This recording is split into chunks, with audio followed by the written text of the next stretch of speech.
আজকে খুব করে খেতে ইচ্ছে হলো চাউমিন, যেইভাবে সেই কাজ। এখানে চাউমিনটা সেদ্ধ করতে বসিয়ে দিলাম, আর আমার ননদ ওদিকে সবজিগুলো কেটে রেডি করছিল। তারপর দেখছি বাড়িতে টমেটো সস নেই, আমি আর আমার ননদ চলে গেলাম টমেটো সস কিনতে। বাই দ্য বে, আসসালামু আলাইকুম, কেমন আছো তোমরা? আশা করি সবাই ভালো আছো। আলহামদুলিল্লাহ, আমি অনেক ভালো আছি।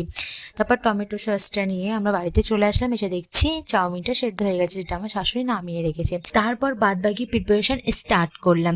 এখানে আমি ডিমের ভুজিয়াটা রেডি করে রাখলাম। তারপর আমার ননদ যে সবজিগুলো কেটেছিল, যেমন গাজর, টমেটো, একটু কাঁচা লঙ্কা, পেঁয়াজ আর আলু, এগুলো ভালো করে ভেজে নেব। আলুটাকে নুন দিয়ে সেদ্ধ করে নিলাম। আলুটা সেদ্ধ হয়ে যাওয়ার পরে একটু লাল লাল করে ভেজে নিলাম। তারপরে একটু মশলা অ্যাড করব, একটু জিরের গুঁড়ো দিলাম, একটু মরিচের গুঁড়ো দিলাম, একটু হলুদের গুঁড়ো দিলাম। সমস্ত মশলা দেওয়া কমপ্লিট। এবার একটু ভালো করে নাড়াচাড়া করে বাকি সবজিগুলো অ্যাড করে দিয়ে ভালো করে ভেজে নেবো। ভেজে এগুলো তুলে রাখবো। তারপরে চাউমিনগুলো ভালোভাবে ভেজে নিলাম।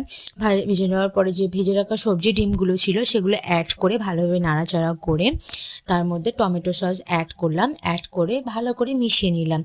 এখানে মেশানো হয়ে গেছে ভালোভাবে। এখানে আমার চাউমিনটা রেডি হয়ে গেল। তারপর আমার শাশুড়ি মা সবাইকে সার্ভ করে দিল। তারপর আমরা মজা করে সবাই খেয়ে নিলাম।